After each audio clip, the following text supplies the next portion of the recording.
নমস্কার। অনুরাগের ছোঁয়ার আজকের পর্বের রিভিউ নিয়ে বাংলা সিরিয়াল সমাচার চলে এসেছে। তো আজকের পর্বের রিভিউতে আমরা দেখতে পাচ্ছি যে হিমাদ্রি বাবুকে থানাতে ডেকে পাঠিয়েছে আদিত্য। তো তিনি রেডি হয়ে এবার থানাতে যাবেন। তো সুদীপা বলছে যে আমিও যাব তোমার সাথে। বলে এমা তুই কেন যাবি আমার সাথে? না আমি তো থানাতে যাচ্ছি, কিচ্ছু হবে না, আমি তো যাবো আর আসবো, তুই বরঞ্চ কলকাতা যাওয়ার জন্য গোছগাছ কর। তখন সুদীপা রাগ করে বসে পড়ে, বলে এই দেখো মেয়ের অভিমান হয়ে গেছে। আরে মা আমি তো থানাতেই যাব। বলছে বাবা তুমি কেন বুঝতে পারছো না, এই সবেমাত্র বিপদ থেকে ফিরেছো, আমার খুব ভয় হচ্ছে তোমাকে বাইরে ছাড়তে।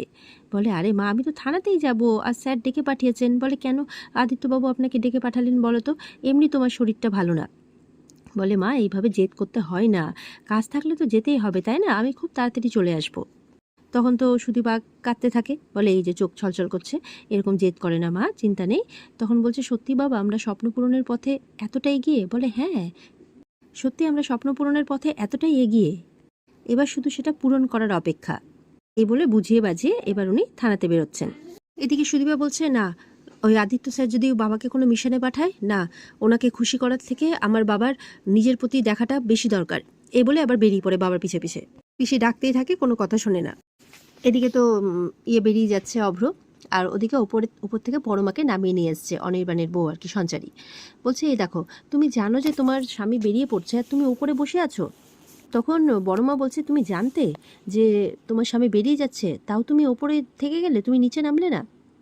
অভ্র মনে মনে বলছে আমি ওর স্বামী নাকি, শুধু সিঁদুর পরালেই কি স্বামী হয়? বলছে মনের মিলই তো নেই, তাহলে আবার কিসের স্বামী? আর আমি তাছাড়া ওকে কষ্ট দিতে চাই না, তাই আমি চলে যাচ্ছি। তাই বলছে মনে মনে অভ্র। সঞ্চারী বলছে ও ওপরে বসে ছবি আঁকছিল, আজব বাবা আমি কিছু বুঝি না, আর তুমিও আমাকে ওকে ডাকতে দিচ্ছ না, কি যে হচ্ছে ব্যাপারটা। তখন অভ্র বলছে সঞ্চারী, যেটা জানো না সেটা নিয়ে কথা বলো না। ওর দুদিন ধরে অনেক ধকল গেছে, তাছাড়া নতুন জায়গা, অ্যাডজাস্ট করতেও তো সময় লাগে নাকি। তখন মনে মনে পরমা বলছে কি হলো এই মানুষটার, এই মানুষটা তো এত নিরুত্তাপ ছিল না, তাহলে কি সত্যি সত্যি কালকে আমাদের কথা মানে আমার কথা শুনে নিল নাকি ও? অভ্র বারবার করে সেই কথাগুলোই ভাবছে। অভ্রর মা পরমাকে বলছে তোমার স্বামী দেশের জন্য যুদ্ধ করতে যাচ্ছে, স্ত্রী হিসেবে তোমার কর্তব্য ওর মঙ্গল অমঙ্গল নিয়ে ভাবা। আজ থেকে প্রতি মঙ্গলবার তুমি ওর জন্য উপোস করবে, মন্দিরে গিয়ে পুজো দিয়ে আসবে, আর ওর মঙ্গল নিয়ে ভাববে, কারণ ওর মঙ্গল অমঙ্গল মানে কিন্তু তোমার মঙ্গল অমঙ্গল, বুঝতে পারছো? তোমরা দুজনে কিন্তু জুড়ে আছো। তখন অভ্র বলছে কোনো দরকার নেই, আমি চাই না যে কারোর উপর কোনো কিছু জোর করে চাপিয়ে দেওয়া হোক, উনি ফ্রি, উনি নিজের ইচ্ছে অনুযায়ী যা খুশি তাই করতে পারেন। সবাই তো অভ্রর কথা শুনে অবাক হচ্ছে। বড় মা বলছে কাঁদতে কাঁদতে অভ্রকে, অভ্রের মা আর কি, যে তোর তো ভাত কাপড়টাও হলো না রে, তুই ওর দায়িত্ব নিবি না? বলে নেব মা, নিচ্ছি ওর দায়িত্ব আমি। এই বলে এটিএম কার্ডটা বের করে পরমার হাতে দিচ্ছে, যে এই নাও, আমি যখন থাকবো না তখন ইচ্ছে খুশি খরচা করো যা লাগবে। পরমা বলছে আমার টাকা লাগবে না। বলে আমি জানি তোমার টাকা লাগবে না, তুমি অনেক বড়লোক বাবা মায়ের মেয়ে, কিন্তু কি বলো তো, এখন থেকে তো তোমার দায়িত্ব আমার, তাই জন্য এটা রাখো। পরমা তো নিতে ইতস্তত বোধ করছে, তাও নেয়। বলছে যে আমার সব কিছুকে এইভাবে ফিরিয়ে দিও না। তারপরে বলছে যে আমি যোগাযোগ না করলে আমার সাথে যোগাযোগ করার চেষ্টা করো না, আমি সময় সুযোগ বুঝে সবার সাথে যোগাযোগ করব, পাবে না হলে আমাকে, তাই বলছে। আর বলছে যে আমার ভাই আদিত্য পুলিশে চাকরি করে, এখন অন্য জায়গায় গেছে, পারলে তার খোঁজ নিও। পরমা কিন্তু কথাগুলো শুনে অবাক হয় আর অভ্রর দিকে তাকিয়েই থাকে। মনে মনে বলছে এমন কি হলো, আদিত্যর কথা কেন বলছে আমাকে, কেন খোঁজ নিতে বলছে ওর? তাহলে কি ও সবটা জেনে গেল, আর ওর কি সত্যি সত্যি ডাক এসেছিল, নাকি ও ইচ্ছে করে চলে গেল? এমনটা মনে মনে বলছে। আর এই সমস্ত কথা বলে কিন্তু অভ্র বেরিয়ে যায়, মনে অনেক দুঃখ নিয়ে কাঁদতে কাঁদতেই বেরিয়ে যায় অভ্র। এবার দেখা যাচ্ছে যে আর কি, আদিত্য সমস্ত পুলিশ ফোর্সদের নিয়ে মিটিং করছে। তো সুদীপার বাবাও আছে সেখানে, কারণ তিনি একজন দক্ষ অফিসার, তার সাহায্য ছাড়া তো কোনো কিছু সম্ভব নয়। তো তিনি বলছেন সুন্দর তো পালিয়েছে আর প্রামাণিকও লুকিয়েছে, তো তাদেরকে ধরতেই হবে। আর কোথায় কোন দিকে কোন রাস্তা গেছে, কোন রাস্তাতে গেলে তারা পালাতে পারে, কোন রাস্তাতে সব জায়গাতে পুলিশ অলরেডি সাদা পোশাকে রয়েছে, আদিত্য রেখে দিয়েছে, এই সমস্ত কিছু সবাইকে বুঝিয়ে দিচ্ছে। তো একজন অফিসার বলছেন যে আপনি তো এই মাত্র এই কয়দিনে এই জায়গাটাকে হাতের তালুর মতো চিনে নিয়েছেন স্যার। বলে হ্যাঁ, একটা কাজ যখন হাতে নিয়েছি তখন তো সেটা ভালো মতো করেই করতে হবে, তাই না? তখন সুদীপার বাবা বলছে, হিমাদ্রি বাবু, যে সত্যি আপনার মতো দক্ষ অফিসের এর আগে কখনো আসেনি, তো তাই একটু অবাক হচ্ছি। তবে আজকে আমার রিলিজ হলেও আমি এই মিশনটার দায়িত্ব নিতে চাই। আর এই মিশনটা মানে আমার কাছে খুবই গুরুত্বপূর্ণ, একটা বাবার কাছেও খুব গুরুত্বপূর্ণ। কারণ একটা বাবার সামনে কিভাবে একটা মেয়েকে এইভাবে হেনস্থা করা হয়, এইভাবে তার দিকে কুদৃষ্টি দেওয়া হয়, তো আমি নিজের চোখে ওদের শাস্তিটা দেখে যেতে চাই, সুন্দরের শাস্তি দেখে যেতে চাই স্যার। তো বলছে যে আপনি আপনার সাথে আমাদের পুলিশ ফোর্স থাকবে, এমনকি আমিও থাকবো, আদিত্য বলছে। তো চিন্তা করবেন না, আপনি আমাদের কাছে অনেক, মানে আপনাকে আমাদের দরকার, আদিত্য বলছে। হিমাদ্রি বাবুও বলছে, আমি এই মিশনটা নিজের হাতে করতে চাই, আর আর ওই সুন্দরের শাস্তি নিজের চোখে দেখতে চাই, আর এটাই ধরে নিন আমার ফেয়ারওয়েলের গিফট, তাই বলছে। আর তখন কিন্তু এই সমস্ত আলোচনা মানে মিটিং চলছে, তার মাঝে সুদীপা এসে হঠাৎ করে ঢুকে পড়ে ভেতরে। তখন তার বাবা বলছে, মা মা তুই এখানে কি করছিস, এই আমাদের মিটিং চলছে, এইভাবে এখানে আসতে নেই। তখন আদিত্য বলছে, এইভাবে আমাদের মিটিংয়ের মাঝে আপনার চলে আসার সাহস কিভাবে হয়, যে আপনি যান এখান থেকে, আমাদের কাজ করতে দিন। বলে, আপনাদের কাজ আপনারা করুন না, আমি বাবাকে নিতে এসেছি। বাবা, তুমি রিলিজ অর্ডার পেয়ে গেছো? বলে, পেয়ে গেছি মা, পেয়ে গেছি, এই যে দেখ, এই যে দেখ। তখন এনভেলপটা সুদীপার হাতে দেয়, আর সুদীপাকে বলছে, যা মা তুই বাড়ি যা, আমি আসছি, যা। সুদীপা বলছে, আমার বাবাকে ছেড়ে দিন, আমার বাবা রিটায়ার করেছেন। বলছে, উনি এখনও একজন অন ডিউটি অফিসার। তখন বলছে, আমি ওসব কিছু জানি না, আমার বাবাকে ছেড়ে দিন, আমি আমার বাবাকে নিয়ে যাব, ব্যাস। বাবাকে হাত ধরে নিয়ে যাচ্ছে, বলে, এরকম করিস না মা, এরকম করিস না, যা, এই যে নিয়ে যা, আমার একটা কাজ ছেড়ে আমি আসছি, তুই যা মা, এইভাবে শেষ দিনে আমার এই মান সম্মান ডুবাস না মা, সবাই দেখছে, তুই যা মা, এইভাবে বলছে। সুদীপাকে এবার আদর করে বুঝিয়ে টুঝিয়ে পাঠাচ্ছে। সুদীপা চলে যাচ্ছে, আবারও দরজার কাছে কি দৌড়ে এসে বাবাকে জড়িয়ে ধরে, বলছে, বাবা তুমি তাড়াতাড়ি এসো কিন্তু, আমি সব রেডি করে রাখবো। বলে, হ্যাঁ মা, আমি চলে আসবো। বলে, এই তো আজকেই তো শেষ মা, তারপর তো আর আসবো না এখানে, যা মা যা, এই বলে বুঝিয়ে পাঠাচ্ছে। সুদীপা চলে গেলে আবার বাবা ক্ষমা চাইছে, যে বুঝতে তো পারছেন স্যার। তো তখন আদিত্যর কাছে ফোন আসে, অর্ডার চলে আসে, জানতে পেরে যায় শালবনের পথ ধরে সুন্দররা পালাচ্ছে।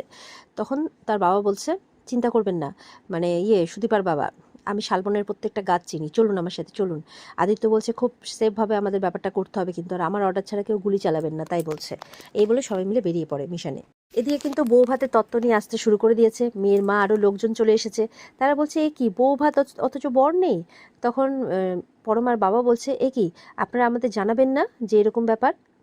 এরকম জানলে তো আগে মেয়ের বিয়ে দিতাম না, এইসব কি আমরা জানবো না যে ও এইভাবে হঠাৎ করে আজকের দিনে চলে গেল? তখন ওর মাও বলছে, যে মেয়ের মা, যে এটা আপনি কি করলেন বলুন তো, মানে আমরা জানবো না, আগে যদি জানতাম তাহলে তো সত্যিই মেয়ের বিয়ে দিতাম না এখানে। তখন সেই মামিমা আবার বলছে, এ কি মেয়ের বিয়ে দিলে সব কিছু জেনে শুনে বিয়ে দাওনি, তাই বলছে। এবার মেয়ের মা বলছে, মানে মেয়ের বাবা বলছে, পরমার বাবা, যে মাফ করবেন, হাত জোর করে বলছে, আপনাদের এই বিয়েতে আপনাদের তরফ থেকে যা খরচা হয়েছে আমি সবটাই আপনাকে দিয়ে দেবো, কিন্তু আমাদের মেয়েকে আমরা এখানে রাখবো না। শুনে তখন মানে অভ্রর মা অবাক হয়ে যায়। আদিত্যর বাবা বলছে, এবার কিন্তু আপনারা বৌদিকে অপমান করছেন। পরমার বাবা বলছে, একবার ভেবে দেখুন তো, আপনাদের ঘরেও তো মেয়ে আছে, ভগবান করুক তার সাথে ভালো হোক, কিন্তু যদি আপনাদের বাড়ির মেয়ের সাথে এরকম একটা ঘটনা ঘটতো, আপনারা কি করতেন? তখন আদিত্যর বাবা চুপ করে যায়। অভ্রর মা বলছে, দেখুন আমাদের ছেলে খুব ভালো ছেলে, আর ও কয়েকদিনের মধ্যেই ফিরে আসবে। তখন পরমার মা বলছে, বেশ, ও ফিরে এলেই না হয় আমাদের মেয়েকে আমরা আবার দিয়ে যাব, কিন্তু এখন আমরা সঙ্গে করে আমাদের মেয়েকে নিয়ে যাব। তখন পরমাকে ওপর থেকে সাজিয়ে গুজিয়ে নিয়ে আসছে। পরমা তার মা বাবাকে দেখে অবাক, খুব খুশি হয় মা বাবাকে দেখে। বলছে যে, আরে মানে গিয়ে জড়িয়ে ধরে মা বাবাকে, বলছে যে, আরে তোমরা কাঁদছো কেন, আচ্ছা কিছু খেয়েছো? সঞ্চারীদের বলছে, চাও না একটু জুস নিয়ে আসো না। তখন তার বাবা বলছে, মারে অভ্র নেই, তুই আমাদের সঙ্গে যাবি না মারে? তখন পরমা বলছে, কোথায় যাব বাবা? বলছে, পাপা এটাই তো আমার ঘর বাড়ি, আর দেখো সেই মানুষটা তো দেশের কাজেই গেছে, সে তো 10টা 5টা চাকরি করে না, তার থেকে বড় কথা আমি কিন্তু সবটা জেনেই সেই মানুষটাকে বিয়ে করেছি। আর ওর কথা মন দিয়ে শুনছে অভ্রের মা। সে দেশের কাজে গেছে বলে আমিও সব কিছু ছেড়ে চলে যাব? আমি এই বাড়িতেই থাকবো মা। তখন মানে অভ্রের মা মানে বলছে আর কি, পরমা, মানে পরমার কথা শুনে অবাক। এবার পরমাকে গিয়ে জড়িয়ে ধরে অভ্রের মা, আর বলছে, তুমি আমার মান রাখলে বড় বৌমা, তুমি আমার মান রাখলে, বলে কাঁদছে। বলছে, আমিও সারা জীবন তোমার মান রাখবো, সারা জীবন এই বাড়িতে আমার পরে তোমার কর্তৃত্ব হবে, আর কারণ নয়, আর কারণ নয়, বলে কাঁদছে। যে তুমি আমার মান রাখলে বড় বৌমা, এই বলে আবারও তার মানে বড় বৌমাকে জড়িয়ে ধরে আর কাঁদতে থাকে। এদিকে সুদীপা কিন্তু আবারও থানাতে এসেছে, এসে দেখছে কি ব্যাপার, কেউ নেই, কোথায় গেল? তখন আরেকজনকে জিজ্ঞাসা করছে, একজন কনস্টেবলকে, যে আমার বাবা কোথায়? বলে, হিমাদ্রি বাবু উনি তো স্যারের সাথে একটা মিশনে বেরিয়েছেন, আসলে আজকে তো ওনার রিটায়ারমেন্ট, তো উনি যেহেতু এই এলাকাটা খুব ভালো করে চেনেন, তাই আদিত্যবাবু বললেন যে উনি থাকলে খুব ভালো হবে, সেই কারণে ওরা সবাই মিলে মিশনে বেরিয়েছে।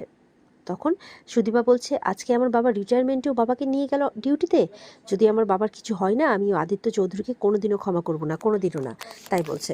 এদিকে পরমা তার বাবাকে কাঁদতে দেখে বলছে, এত চিন্তা করো না তো বাবা। বলছে, চিন্তা করবো না মারে? বলছে, অত চিন্তা করো না তো, আমি এখন আর ছোট নেই, আমি অনেক বড় হয়ে গেছি, আর কখনো ছোট হব না, বড়ই থাকবো। এই বলে তার মা বাবাকে সামলাচ্ছে। তার মা বাবার তো মনটা খারাপ, যে কারো মা বাবারই মন খারাপ হবে এরকম দেখে। ওদিকে দেখা যাচ্ছে সুদীপা রাত হয়ে গেছে, আর তার গ্রামের লোকজনদের সবাইকে নিয়ে তার বাবাকে খুঁজতে বেরিয়ে গেছে। একজন বাচ্চাকে বলছে যে, তুই বাবাকে দেখেছিস? বলে, হ্যাঁ, ওইদিকে দেখলাম পুলিশের গাড়ি বেরিয়ে গেল। বলে, ওদিকে তো শালবনের রাস্তা, তার মানে সুন্দরদের খুঁজতে বেরিয়েছে। এবার শালবনের দিকে রওনা দিয়েছে সুদীপারা। আর ওদিকে পরমাকে নিয়ে সবাই একটু আনন্দ করছে। পরমা ঘরে চলে এসেছে এবার সব অনুষ্ঠান শেষ করে। তো এবার অনির্বাণ, সঞ্চারী, ওদিকে মানে অভ্রর ভাই বোনেরা সবাই মিলে এসেছে, যে তারা নাকি আজকে সারা রাত জেগে আনন্দ করে গল্প করে কাটাবে। বলছে, বর্তমানে এই ফুলসজ্জা তো হবে না, তো আজকের নাইটটা আমরা সবাই মিলে আনন্দ করে গল্প করে কাটাবো। তো আজকেরটাকে বাসরাত ভার্সন 2 বলা যেতে পারে, এইভাবে বলছে। তখন পরমা বলছে, আমি একটু শোবো। তখন অনির্বাণ বলছে, ও আচ্ছা, তুমি মনে হয় একটু টায়ার্ড না? আর সত্যি এটাই তো স্বাভাবিক। আচ্ছা ঠিক আছে, তাহলে তুমি ঘুমো, তাই বলছে। তখন সঞ্চারী বলছে, না না, কীভাবে হবে, এরমভাবে করলে কীভাবে হবে? তখন অনির্বাণ বলছে, না না বৌদি, তুমি ঘুমো, তুমি সত্যি টায়ার্ড মনে হয়। বলে, হ্যাঁ, আমার একটু টায়ার্ড লাগছে। বলে, আচ্ছা ঠিক আছে। তখন সঞ্চারী আবার জোর করতে গেলে তখন অভ্রের বোন এসে বলে, ছেড়ে দাও না, সত্যি তো যা ধকল গেছে সারাদিন ধরে, বৌদি বরঞ্চ একটু রেস্ট নেই। এই বলে সবাই মিলে কিন্তু চলে যায়। কিন্তু অনির্বাণের বউয়ের কোথাও না কোথাও একটা খটকা লাগে, তবুও অনির্বাণ ডেকে নিয়ে চলে যায়। পরমা বলছে, আমার জীবনটা এরকম কেন হয়ে গেল বলতে পারো আদিত্য? আদিত্যর কথা ভাবছে আর বলছে যে কেন। তো এরকমটাই ভাবতে ভাবতে আজকের পর্ব কিন্তু এখানে শেষ হয়ে যায়। তো বন্ধুরা, এই ছিল আজকের পর্বের রিভিউ। ভালো লেগে থাকলে পর্বকে লাইক কমেন্ট করে জানাতে ভুলবে না, আর আমাদের সাথে জুড়তে চ্যানেলকে সাবস্ক্রাইব করতে ভুলবে না। দেখা হচ্ছে তোমাদের সাথে আগামীকালকে। সবাই খুব ভালো থাকবে, আর পর্বের বিস্তারিত দেখতে অবশ্যই স্টার জলসার পর্দায় চোখ রাখবে। টাটা।